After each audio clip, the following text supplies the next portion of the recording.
3 बातें फर्ज है। कितनी बातें फर्ज है नहाने में? 3 बातें। 3 बातें। कोई बता सकता है?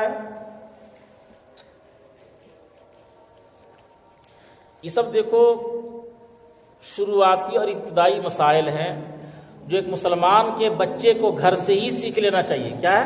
घर से ही सीख लेना चाहिए।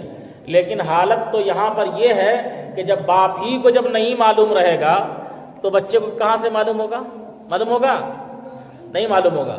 तो गुस्ल के कितने फराइज हैं? 3। ये तो मदरसा का एहसान जानो कि हम भी पढ़े, वो कारी साहब भी पढ़े और आप लोग भी पढ़ रहे हैं। क्या आप लोग भी पढ़ रहे हैं? तो ये मदरसे का एहसान है ना, मदरसे का फैजान है।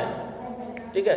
तो 3 बातें गुस्ल में यानी नहाने में 3 चीजें क्या है? फर्ज हैं। 3 चीजें फर्ज का